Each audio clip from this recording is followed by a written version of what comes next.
دوسری چیز انسان جساں تک کہ کسی نال محبت کرنا وے وہ کیڑی ہے، وہ اسنا اعلیٰ کردار، اللہ اکبر، وہ اسنا اعلیٰ اخلاق جس تو اسی بہت دور ہاں تائیں اساں وچ وہ چیز نہیں ہے، کسی نال محبت نہیں ہے۔ کیوں کہ اچھے کردار نال اسی خالی ہاں، اسی اچھے کردار تو محروم ہاں۔ جدوں اساں کردار ہی اچھا نہیں تے اساں نال محبت کون کرسی؟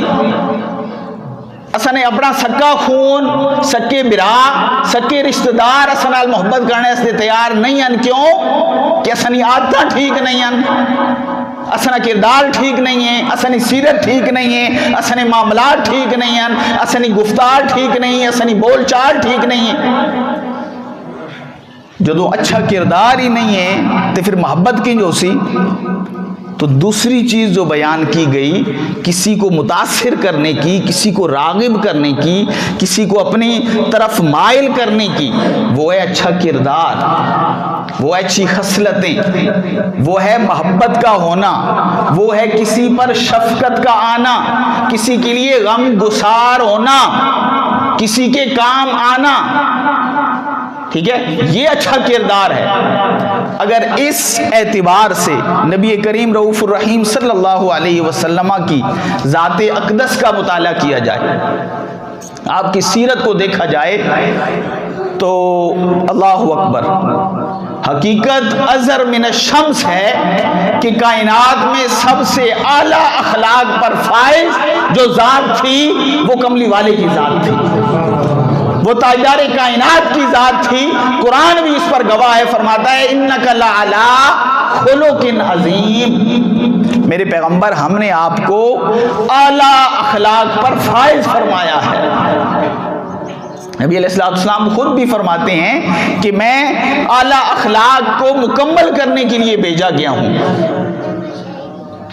تو اعلیٰ اخلاق جو ہیں آقا علیہ السلام میں جو پائے جاتے ہیں وہ آپ ہی کا وصف اور آپ ہی کا کمال ہے، آپ اعلیٰ اخلاق کے پیکر اتم ہیں۔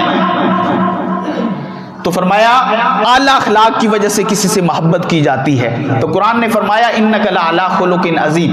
اسی طرح جب آپ کی ذات کو بیان کیا تو قرآن کہتا ہے لقد جاءکم من اللہ نور، تحقیق آ گیا تمہارے پاس اللہ کی طرف سے نور۔ اس جگہ پر تمام مفسرین نے نور سے مراد ذات محمدی کو لیا ہے، اور باویں جگڑنے رون لوگ لڑنے رون کہ نبی نور ہے یا بشر ہے، قرآن آنکھ دیتا کہ نبی نور ہے۔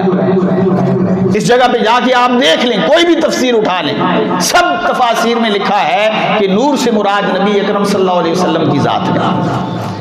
پھر فرمایا ایک اور وصف، یا ایھا النبی انا ارسلناک شاہدا ومبشرا ونذیرا وداعیا الی اللہ باذنہ وسراجا منیرا۔ بولے نا،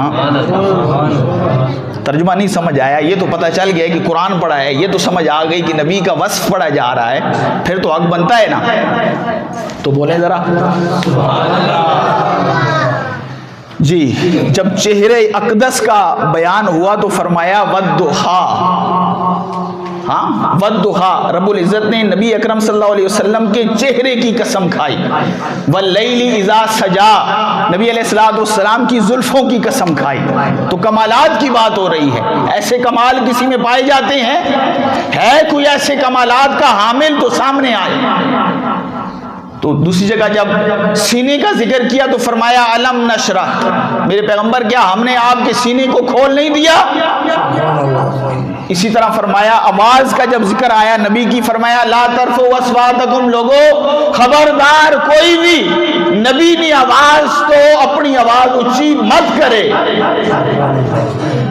نبی کی آواز کی ہیبت کو، عظمت کو، رفعت کو، کمال کو بیان کیا جا رہا ہے کہ نبی کی آواز سے کسی کی آواز اونچی نہیں ہونی چاہیے۔ اسی طرح دست مصطفیٰ کا ذکر آیا تو فرمایا ید اللہ فوق ایدی، نبی کے ہاتھ کو رب اپنا ہاتھ قرار دیتا ہے تاکہ نبی کے ہاتھ کی عظمت کو بیان کیا جا سکے۔ اسی طرح نبی کے دل کا ذکر آیا تو فرمایا ما کذب الفؤاد ما رأى، اسی طرح جب نبی کے بولنے کا ذکر آیا تو فرمایا وما ینطق عن الہوا. اسی طرح رحمت کا ذکر آیا. اب توجہ کیجئے گا، جتنے بھی نبی آئے، آدم علیہ السلام آئے، شیس علیہ السلام آئے، موسیٰ علیہ السلام آئے، نوح علیہ السلام آئے، ہود علیہ السلام آئے، صالح علیہ السلام آئے، موسیٰ علیہ السلام آئے، ہارون علیہ السلام آئے، ابراہیم علیہ السلام آئے، اسحاق علیہ السلام آئے، یعقوب علیہ السلام آئے. جتنے بھی نبی آئے آدم تو لے کے عیسیٰ تک سارے نے سارے نبی رحمت لے کے آئے. جب جناب محمد مصطفیٰ نے واری آئی تو رب آکھیا میں رحمت دے کے نہیں بھیجن لگا، لوگوں سن لو میں رحمت بنا کے مصطفیٰ بھیجن لگا. باقی رحمتہ لے کے آ رہے سن، لیکن اسانی نبی نے واری آئی تے فرمایا میں رحمت بڑھا کے بھیج رہا ہوں. لوگوں خوش ہو جاؤ، تسی اس نبی نے امتی ہو، تسا اس نبی نہ کلمہ پڑھیا جسا رب رحمت دے کے نہیں بھیجا بلکہ سر تاپا رحمت بڑھا کے بھیجا ہے.